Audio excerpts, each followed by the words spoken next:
Hi hello എല്ലാവർക്കും നമസ്കാരം. ഇന്നത്തെ വീഡിയോയിൽ ഷെയർ ചെയ്യുന്ന ഒരു എക്സ്പീരിയൻസ് അല്ലെങ്കിൽ ഒരു പൊളിറ്റിക്സ് എങ്ങനെയാണെന്ന് വെച്ചിട്ടുണ്ടെങ്കിൽ, ഇപ്പം നമ്മൾ എല്ലാവരും വർക്ക് ചെയ്യുന്നവരാണ്. നമുക്ക് ഒത്തിരി കാര്യങ്ങളൊക്കെ ഉണ്ടായിരിക്കും. ഇപ്പോൾ നമ്മൾ മാത്രമാവില്ല ഒരു ഫയലിൽ വർക്ക് ചെയ്യുന്നത്, അല്ലെങ്കിൽ ഒരു ജോബിൽ നമ്മൾ മാത്രമായിരിക്കുക ഇൻക്ലൂഡ് ഉണ്ടാവുക. ആ ഒരു വർക്കിൽ ഒത്തിരി പേര് കണക്റ്റഡ് ആയിട്ട് ഉണ്ടായിരിക്കും അല്ലേ. അപ്പോൾ അങ്ങനെ കണക്റ്റഡ് ആയിട്ട് ഉണ്ടായിരിക്കുന്ന സമയത്ത് എവിടെയെങ്കിലും വെച്ച് ഒന്ന് സ്റ്റക്ക് ആവുകയാണെന്നുണ്ടെങ്കിൽ നമ്മൾ അന്വേഷിക്കും, എന്തുകൊണ്ടാണ് ആ ഒരു കാര്യം ഒന്ന് സ്മൂത്തായിട്ട് പോകാത്തത്, എന്തുകൊണ്ടാണ് അവിടെ ഒരു സ്റ്റക്കായി നിൽക്കണമെന്ന് അന്വേഷിക്കും അല്ലേ. ജെനുവിനായിട്ടാണെങ്കിൽ നമ്മൾ അത് അന്വേഷിക്കും. അപ്പം അന്വേഷിക്കുന്ന സമയത്ത് നമ്മളിടുന്ന് ഒരു മറുപടി കിട്ടുകയാണ്. അതുമായി ബന്ധപ്പെട്ട ആളോട് ചോദിക്കുമ്പോൾ നമുക്കൊരു മറുപടി കിട്ടുകയാണ്, അത് ഞാൻ അവരോട് പറഞ്ഞിട്ടുണ്ടായിരുന്നു, അവരത് ചെയ്യും. അങ്ങനെ ഒരു മറുപടി നിങ്ങൾക്ക് എപ്പോഴെങ്കിലും കിട്ടിയിട്ടുണ്ടോ?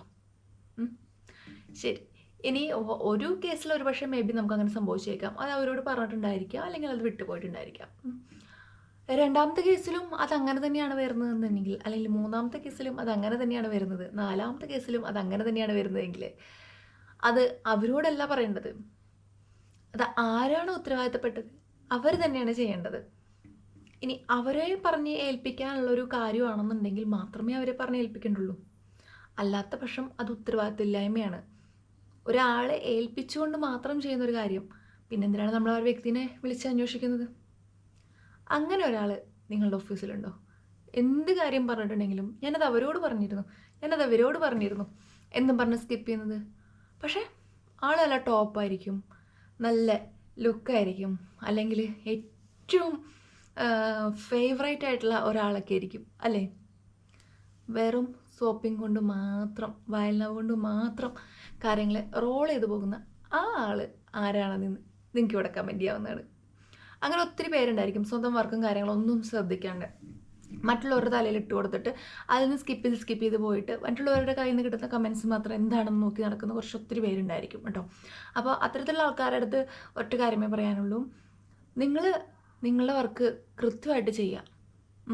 അങ്ങനെ കൃത്യമായിട്ട് ചെയ്യുമ്പോൾ കുറേ കാര്യങ്ങൾ, കുറേ റൂമേഴ്സ് ഇല്ലാണ്ടായിരിക്കും. ഇപ്പോൾ ആ ഒരു വർക്കിനെ കുറിച്ചൊരു ആൾ ഇതെന്താ ചെയ്യാത്തതെന്ന് പറയുമ്പോൾ അതൊരു കംപ്ലൈൻ്റ് ആയിട്ടല്ല വരുന്നത്. അതെന്തുകൊണ്ടാണ് അവിടെ സ്റ്റക്കായി നിൽക്കുന്നതെന്നാണ് ആ വ്യക്തി അന്വേഷിക്കുന്നത്. അത് അന്വേഷിക്കുന്നതിന് ഒരു കംപ്ലൈൻ്റ് ആക്കി പറഞ്ഞ് പെരിപ്പിച്ച് അത് അപ്പുറത്തേക്ക് ഇപ്പുറത്തേക്ക് എത്തിയിട്ട് നിങ്ങളുടെ വർക്കിനെ അവിടെ ഹൈഡ് ചെയ്ത്, നിങ്ങൾ ചെയ്യാത്ത കാര്യത്തിനെ അവിടെ ഹൈഡ് ചെയ്ത് വെക്കുന്നത് ഒട്ടും ന്യായമായിട്ടുള്ളൊരു കാര്യമല്ല. അതൊരു അന്തസ്സിന് ചേർന്നതായിട്ടുള്ളൊരു കാര്യമല്ല. അപ്പോൾ അങ്ങനെ ചെയ്യാണ്ടിരിക്കുക. സ്വന്തമായിട്ടുള്ള വർക്കുകൾ മറ്റുള്ളവർക്ക് മേലിൽ ചാരി വെക്കാണ്ട് സ്വന്തമായിട്ട് തന്നെ ഒന്ന് ചെയ്ത് പഠിക്കുക, ചെയ്ത് നോക്കുക, എങ്ങനെയൊക്കെയാണ് കാര്യങ്ങളെന്ന് ചെയ്ത് നോക്കുക. എന്നാലല്ലേ നമുക്കത് അറിയുള്ളൂ.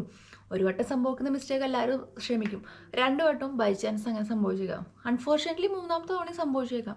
പക്ഷെ 4, 5, 10 ഒക്കെ ആവുന്ന സമയത്തിൽ ഒരു പക്ഷേ അത് നിങ്ങൾ ഉണ്ടാക്കിയെടുത്ത ആ ഒരു ഇമേജ് ഉണ്ടല്ലോ, നിങ്ങൾ പതപ്പിച്ചെടുത്തേക്കുന്ന ആ ഒരു ഇമേജ് ഉണ്ടല്ലോ, അതിനൊരു പക്ഷെ അത് ചോദ്യം ചെയ്യും.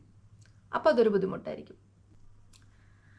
അപ്പോൾ നിങ്ങൾ നിങ്ങളുടെ ഇമേജ് കോട്ടം തട്ടാത്ത വിധത്തിൽ നിങ്ങളുടെ ജോബ് കൃത്യമായിട്ട് ചെയ്തിട്ട് മറ്റുള്ളവരെ കൊണ്ട് പരാതി പറയിക്കാതിരിക്കാനായിട്ട് മാക്സിമം ശ്രമിക്കുക.